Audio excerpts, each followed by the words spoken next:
کہ اس دیش کی بربادی، اس دیش کے جرائم، اس دیش کی بھکمری، اس دیش کی غربت، اس دیش کی جہالت، اس دیش میں ناانصافی کا پھیلنا، اس دیش کی لڑکیوں کی عزتوں کا لوٹا جانا، اس کی سب سے بڑی ذمہ داری ہمارے اور آپ کے اوپر ہے، جو ہم اپنے آپ کو سیدنا محمد رسول اللہ کی امت کہتے ہیں۔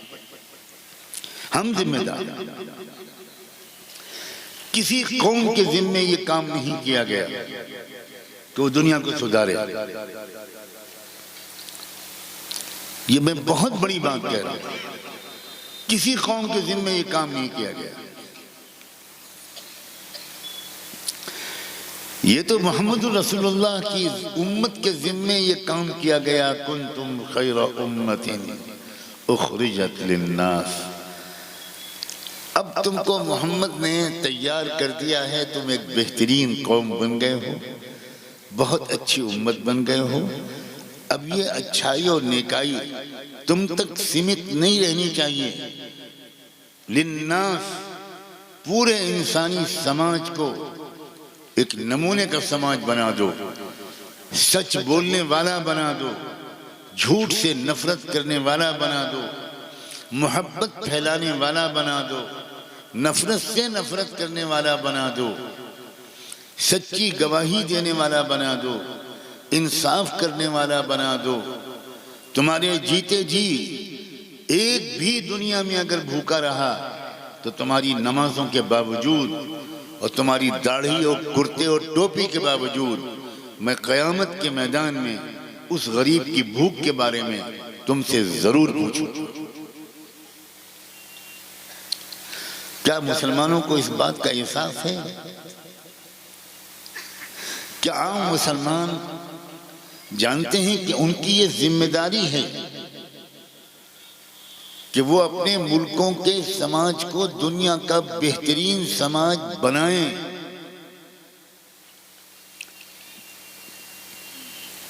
وہ اکیلے نیک بن جائیں، یہ مسلمان کے لیے بالکل قابل قبول اور کافی نہیں، قطعاً نہیں۔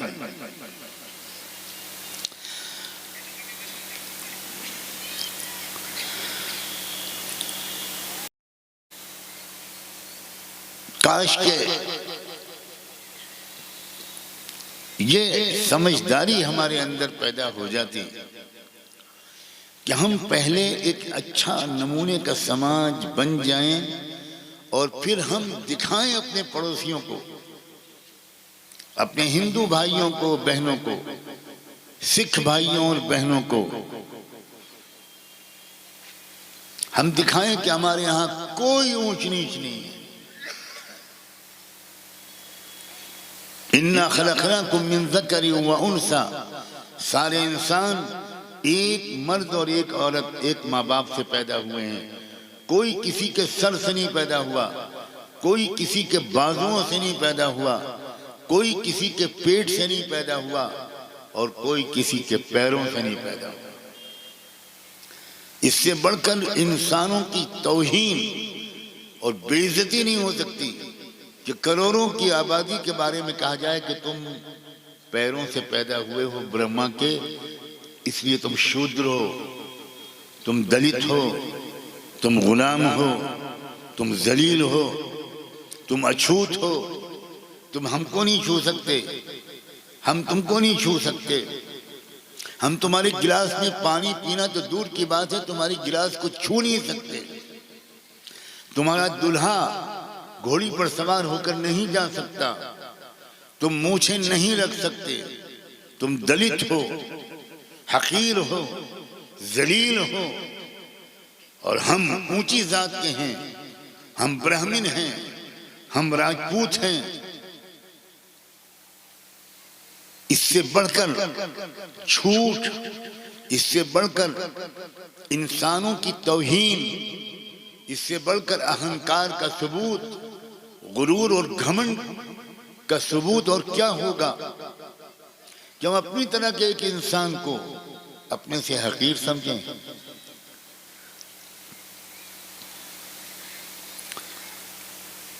مسلم سماج اگر واقعی اس برابری پر قائم ہوتا، مسلم سماج کے اندر کوئی اونچ نیچ نہ ہوتی، مسلم سماج کے لوگ وہ سب بالکل برابر ایک دوسرے کو سمجھتے، اپنے ویوہار میں سمجھتے، اپنے رشتوں ناطے میں سمجھتے، اپنے کھانے پینے میں سمجھتے، اپنی دوستیوں میں سمجھتے، تو پھر ہم دوسروں سے کہہ سکتے تھے کہ دیکھو ہمارے سماج کو۔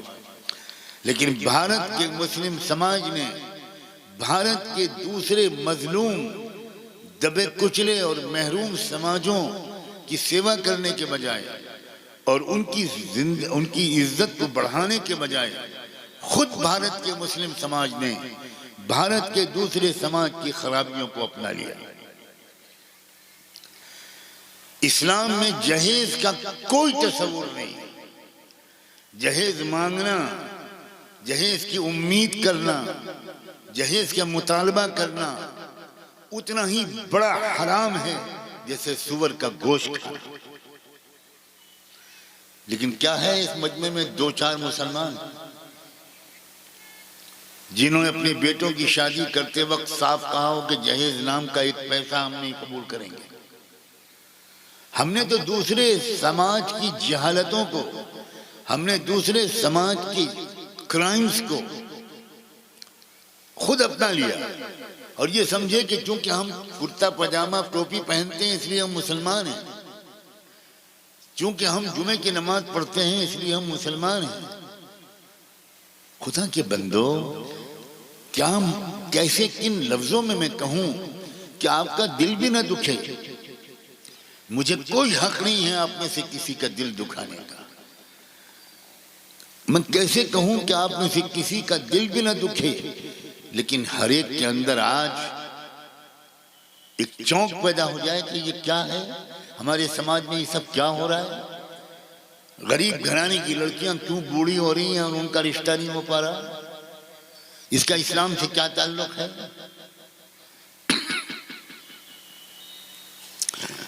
مسلم سماج کی ذمہ داری ہے۔ میں نہیں کہتا کہ آر ایس ایس کی وجہ سے دیش برباد ہو رہا ہے۔ آر ایس ایس کو موقع ہی نہیں ملتا دیش کو برباد کرنے کا اگر مسلمان اسلام پر چل رہے ہیں۔ میں نہیں کہتا کہ بی جے پی ذمہ دار ہے دیش میں اتیاچار کرنے کی، آتنکواد پھیلانے کی، ظلم کرنے کی اور سارے دیش کے غریبوں کسانوں کا پیسہ چوس کر خون کی طرح دو چار مالداروں کی جھولیاں بھر دینے کی کا موقع ہی نہیں ملتا بی جے پی کو اگر مسلمان واقعی مسلمان ہیں۔ اپنی غلطی ماننا دنیا میں سب سے مشکل کام ہے اور دوسروں کو الزام دینا دنیا میں سب سے آسان کام ہے۔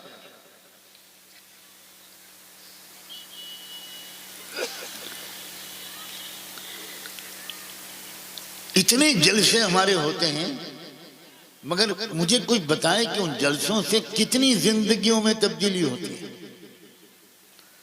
جو پہلے بھی جھوٹ بولتا تھا وہ جلسے کے بعد بھی جھوٹ بولتا ہے، جو مقدمے میں پہلے بھی جھوٹی گواہی دیتا تھا وہ جلسے کے بعد بھی دیتا ہے۔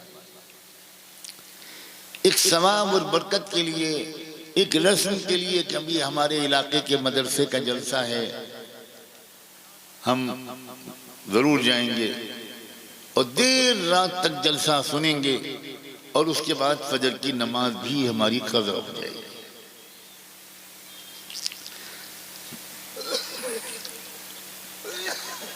اسلام جو پھیلا تھا جلسوں سے نہیں پھیلا تھا۔ یہ علماء بیٹھے ہیں، مجھے ایک جلسے کی خبر دے دیں کہاں جلسہ کیا تھا حضرت صدیق اکبر نے، کہاں جلسہ کیا تھا حضرت عمر نے، کون سا جلسہ حضرت عثمان نے کیا تھا، کہاں جلسہ ہوا تھا سیدنا علی کے دور میں، سیدنا حسن اور حسین نے کہاں جلسہ کیا تھا، سیدنا معاویہ نے کہاں جلسہ کیا تھا، سیدنا عمر بن عبدالعزیز نے کہاں جلسہ کیا تھا۔ رب کعبہ کی قسم ایک جلسہ بھی صحابہ کی زندگی میں نہیں ملتا۔ اور اسلام اس تیزی سے پھیل رہا تھا کہ لاکھوں لوگ روزانہ اسلام لا رہے تھے، شہر کے شہر ملک کے ملک بغیر جلسے کے، بغیر تقریر کے، بغیر کتاب کے، بغیر مضمون کے، بغیر جلسوں میں تلاوت کے، بغیر جلسوں میں لمبی لمبی نعتوں کے، اور اسلام پھیل گیا۔ کاش کہ ہمارے علماء، گستاخی کے ساتھ میں عرض کرتا ہوں، گستاخی کی معافی کی گزارش کے ساتھ، کاش کہ ہمارے علماء کبھی سر جوڑ کر آپس میں بیٹھیں کہ کیا موجودہ دور میں جلسوں کا وہی انداز مناسب ہے یا اس میں کچھ تبدیلی کی ضرورت ہے۔ کبھی سوچیں کہ آنکھ بند کر کے جو پرانا رواج ہم نقل کرتے چلے آ رہے ہیں، اس کا رزلٹ کیا نکل رہا ہے، اس کا نتیجہ کیا نکل رہا ہے۔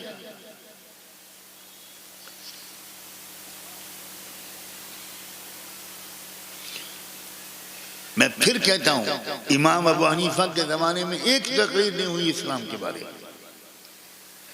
امام مالک اور امام شافعی اور امام احمد کے زمانے میں ایک تقریر نہیں ہوئی اسلام کے بارے میں،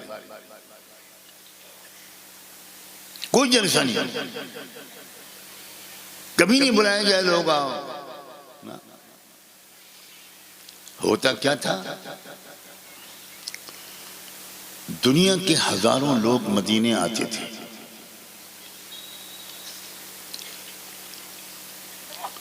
اور دنیا اور مدینے کے ہزاروں صحابہ اور صحابیات اور ان کے نوجوان اولادیں یہ دنیا کے ملکوں میں جاتی تھی۔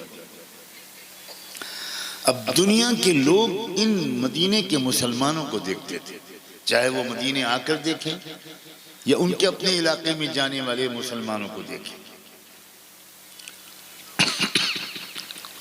کاروبار اور تجارت کرنے کے لیے صحابہ ملکوں کے سفر کرتے تھے۔ ایک جگہ بھی صحابہ کرام نے کوئی جلسہ کر کے اسلام کی دعوت نہیں دی۔ ہمارے ملک میں بھی صحابہ آئے، دو جگہ صحابہ کرام براہ راست پہنچے۔ ایک تو گجرات اور بمبئی کے درمیان کے سمندر سے صحابہ اترے، آج جو تھانہ ضلع کہلاتا ہے، تھانے ضلع، اس میں صحابہ کرام اترے اور وہاں قبریں آج بھی موجود ہیں۔ اور کیرلا میں تو بہت بڑی تعداد میں صحابہ آئے، کوئی جلسہ نہیں ہوا، مگر ہوا کیا، کیرلا کا بادشاہ حکمراں صحابہ کے اخلاق کو، ان کی ایمانداری کو، اس کے چرچے کو اپنے قوم کے تاجروں سے سن کر اسلام لیا، پورا خاندان اسلام لیا۔ اور کیرلا میں اس وقت مسجد بنی پہلی بھارت کی، جس وقت رسول اللہ صلی اللہ علیہ وآلہ وسلم مدینہ میں تشریف رکھتے تھے۔ انہی کے زمانے میں سن 2 ہجری میں، یعنی غزوہ بدر کے آس پاس، ہمارے دیش میں پہلی مسجد کیرلا میں بنی۔ صحابہ نے نہیں بنائی، کیرلا کے مقامی لوگوں نے، جنہوں نے ان صحابہ کو دیکھ کر اسلام قبول کیا، انہوں نے بنوائی۔ آج بھی وہ مسجد موجود ہے، اور ابھی حال میں اس کو ذرا مسجد کو ذرا بڑا بنا دیا گیا ہے، بہت خوبصورت مسجد ہے، اور وہ اللہ کے رسول کی زندگی میں بنی تھی۔ زندگی الگ تھی، لوگ زندگیوں کو دیکھتے تھے۔ میرے پیاروں، اس بات پر غور کرو، ہماری زندگیوں کو دیکھ کر کیوں نہیں لوگ اسلام قبول کرتے؟ کوئی ہمارے کرتے پجامے ٹوپی داڑھی کو دیکھ کر اسلام نہیں لائے گا، بالکل نہیں۔ لوگ یہ دیکھتے تھے، نوجوان لڑکے، دنیا کے بڑے بڑے ملکوں کے نوجوان لڑکے، وہ دیکھتے تھے کہ یہ جو مدینے کے نوجوان ہیں، یہ بھی نوجوان ہیں، ہم بھی نوجوان ہیں، ہمارے بھی شوق ہیں دل میں، ان کے بھی دل میں شوق ہیں، مگر یہ مدینے کے نوجوان کبھی کسی لڑکی اور عورت کو آنکھ اٹھا کر دیکھتے ہی نہیں۔ ان نوجوانوں کے دل میں خیال پیدا ہوتا تھا کہ کیا معاملہ ہے بھائی، آخر یہ نوجوان ہیں، ان کے دل میں بھی تو شوق ہوں گے، یہ کیوں ان کے اندر یہ کنٹرول ہے اپنی آنکھوں پر، اپنی نگاہوں پر ایسا قابو کیسے یہ ان کو حاصل ہے؟ دنیا بھر کے سماجوں کی عورتیں وہ مدینے کی عورتوں کو دیکھتی تھی، مدینے کی لڑکیوں کو دیکھتی تھی، ان کی پاک دامنی کو دیکھتی تھی۔ وہ لوگ یہ دیکھتے تھے باہر کے آنے والے کروڑ پتی ارب پتی لوگ کہ ان کے ہاں کوئی اونچ نیچ ہے ہی نہیں، اپنے غلام کے ساتھ بادشاہ بیٹھ کے کھانا کھا رہا ہے، غلام کا چھوڑا ہوا پانی پی رہا ہے۔ وہ تو رونے لگتے تھے، چیخ مار کے رونے لگتے تھے کہ یہ کیا، ہم تو قریب نہیں جا سکتے اپنے علاقے کے بڑوں کے پاس، چھو نہیں سکتے، اور یہ تو معانقہ کر رہے ہیں، گلے مل رہے ہیں۔ لگتا ہی نہیں کہ یہ اونچے خاندان کا اور یہ نیچی ذات کا، کوئی ہے ہی نہیں، یہ مسئلہ ہی ذہنوں سے نکل گیا۔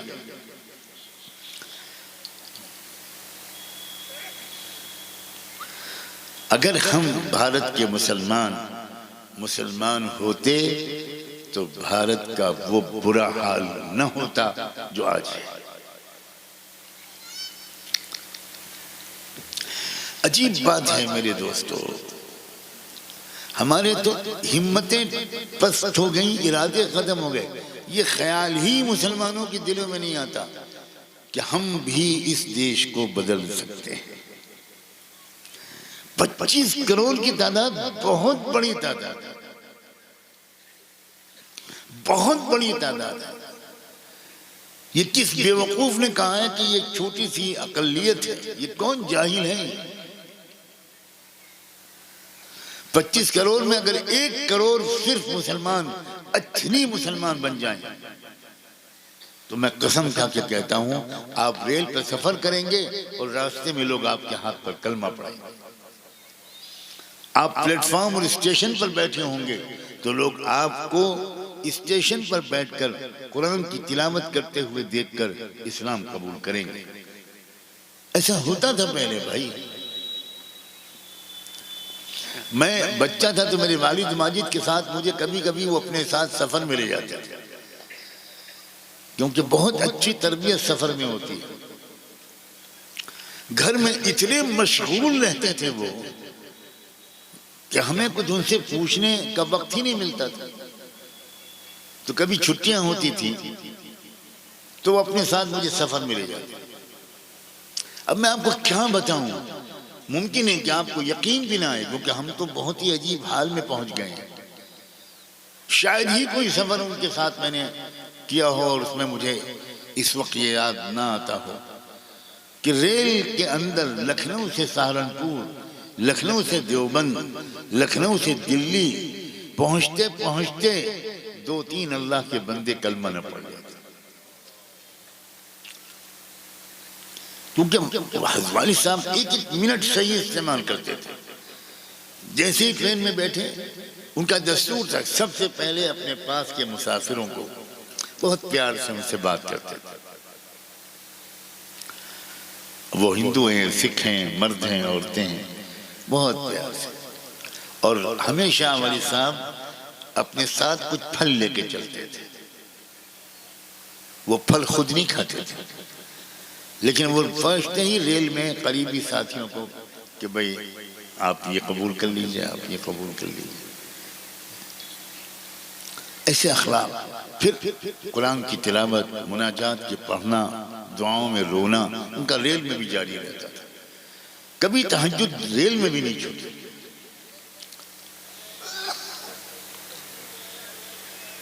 ایک بار وہ احمد آباد جا رہے تھے، بہت لمبا سفر تھا،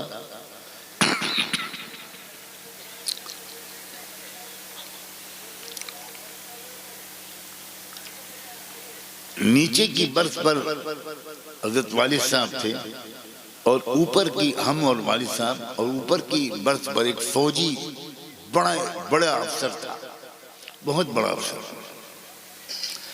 غالباً کرنل کی پوسٹ تھی یا اس سے بھی اوپر۔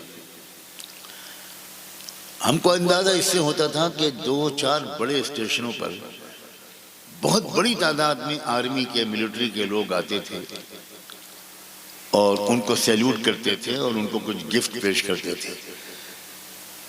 تو اس سے اندازہ ہوتا تھا کہ بہت بڑا فوجی افسر ہے.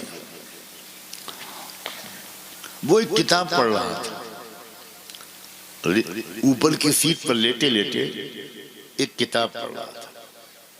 اس کتاب کا ٹائٹل پر میری نظر پڑی تو وہ کتاب تھی اسلام کیا ہے, جو حضرت والد صاحب کی لکھی ہوئی ایسی کتاب ہے کہ کروڑوں کی تعداد میں وہ چھپ چکی ہے اور 46 زبانوں میں اس کتاب کا ترجمہ ہو چکا ہے اور لاکھوں لوگ اس کو پڑھ کر اسلام میں آئے ہیں.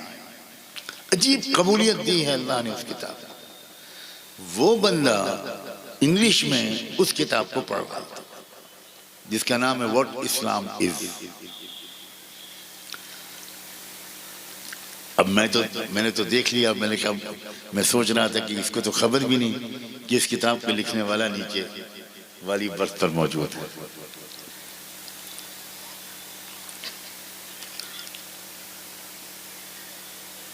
اس کے بعد جب حضرت والد صاحب احمد آباد اسٹیشن آ گیا تو بڑی تعداد میں لوگ لینے کے لیے آئے ہوئے تھے.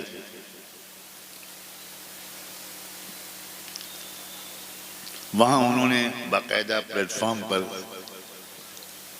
چاندنی چادر وغیرہ سب بچھا رکھی تھی کیونکہ نماز کا وقت تھا. تو ان لوگوں کا پلان یہ تھا کہ نماز باجماعت پلیٹ فارم پر پڑھ کر پھر نکلیں گے. اب جو اس فوجی افسر نے اتنا بڑا مجمع احمد آباد کے پلیٹ فارم پر دیکھا تو وہ بھی اترا. اس کے لیے اس کو بھی کچھ فوجی لوگ آئے ہوئے تھے اس کو ریسیو کرنے. تو اس نے کسی سے پوچھا جو مسلمان آئے ہوئے تھے کہ یہ کون صاحب ہیں, ان کا کیا نام ہے؟ تو ان لوگوں نے بتایا کہ یہ ہمارے بہت بڑے بزرگ مولانا محمد منظور نعمانی ہیں. اب وہ اچھل گیا کیونکہ وہ تو ابھی ان کی کتاب پڑھ رہا تھا. وہ حیرت زدہ رہ گیا کہ میں کتاب پڑھ رہا ہوں, نیچے مصنف, اور پورا سفر گزر گیا اور میرا تعارف نہیں ہوا. تو وہ نماز کا انتظار کرتا رہا. اس کے بعد آیا پورے مسلم مجمع کے سامنے اور اپنے فوجی افسران کے سامنے. اس نے اپنے طریقے کے مطابق والد صاحب کے پیر چھونے چاہے فوراً. حضرت والد صاحب نے فوراً اس کو روکا اور گلے لگایا. اس نے کہا کہ صاحب کیسا محروم رہ گیا میں ایک کتاب پڑھتا ہوا راستے پر آیا ہوں اور مجھے کیا خبر تھی کہ جنہوں نے وہ کتاب لکھی ہے وہ نیچے لیٹے یا بیٹھے. اب میں آپ سے ملنا چاہتا ہوں, آپ اپنا پتہ دے دیجئے. والد صاحب نے کہا کہ الفرقان میں جو پتہ, اس میں اسلام کیا ہے کتاب میں جو پتہ لکھا ہوا ہے اسی پتے پر آپ کبھی بھی آئیں, پہلے سے مجھے خبر ہو جائے تو ضرور ملاقات ہوگی, آپ میرے مہمان رہیں. وہ کرنل صاحب شاید 1-2 ہفتے کے بعد فوج سے 2-3 دن کی چھٹی لے کر وہ لکھنؤ آئے, ہمارے گھر پر آئے, حضرت والد صاحب سے ملاقات کی اور یہ کہا کہ میں پوری طرح تیار ہو کر آیا ہوں, موت کا کچھ بھروسہ نہیں ہے, مجھے فوراً کلمہ پڑھوا دیں.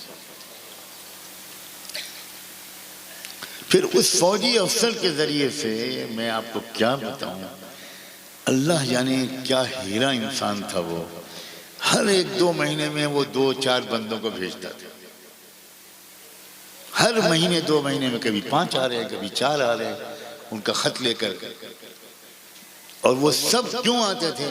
وہ کہتے تھے اب ہم نے اسلام کو پہچان لیا, اب ہم اسلام کے بغیر نہیں رہ سکتے. کاش کہ ہم لوگ سوچتے کہ ہمیں کیا نعمت ملی ہوئی ہے, دوسری قومیں کس قدر محروم ہیں, دوسری قوموں کی بیٹیوں کی شادیاں کتنا بڑا عذاب بنی ہوئی ہیں, لیکن ہم نے بھی تو وہی زنجیریں اور بیڑیاں اپنے پیروں میں ڈال لی. ہمارے نوجوان اسی طرح کے گانے گانے لگے، گالیاں بکنے لگے، آوارہ گردی کرنے لگے، لڑکیوں کے کالج کے گیٹ کے سامنے کھڑے ہونے لگے، موبائل کا غلط استعمال کرنے لگے، رات میں دیر سے گھر آنا، صبح دیر سے اٹھنا، یہ ہمارے 100% نوجوانوں کا شاید یہ عمل ہو گیا۔ کہاں اسلام؟ اگر اس دور میں ہم اگر سچ مچ اب بھی توبہ کرتے اور اب بھی ذرا سی ہمت کر کے سچے مسلمان بن جائیں، بخدا ہمارے ملک کی کایا پلٹ ہو سکتی۔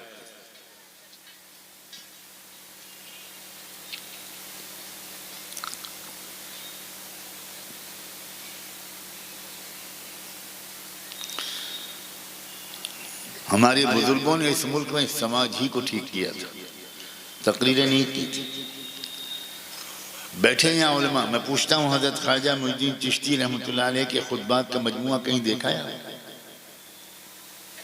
کہیں ان کی تقریریں آپ نے دیکھی ہیں کہ وہ اتنی تقریریں کرتے تھے؟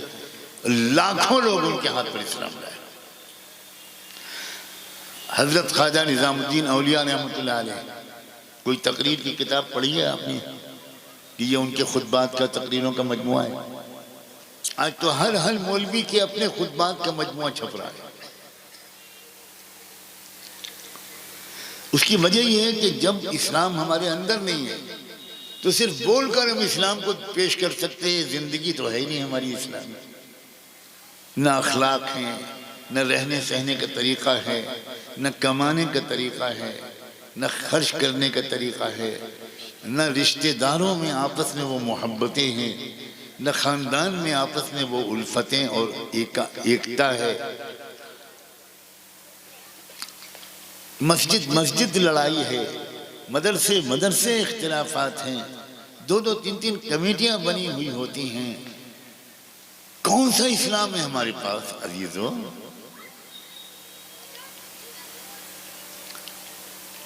یقیناً اگر یہ مسلمان ہو جائیں تو بھارت کا نقشہ بدل جائے گا۔ بھارت کے لوگ بنیادی طور پر یہ ایک ادھیاتمکتا کا، روحانیت کا ذوق رکھتے ہیں۔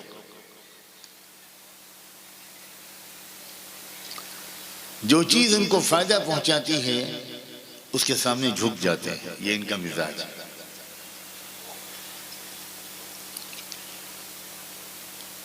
لیکن ان کو اپنی محبت کے اظہار کا طریقہ نہیں معلوم۔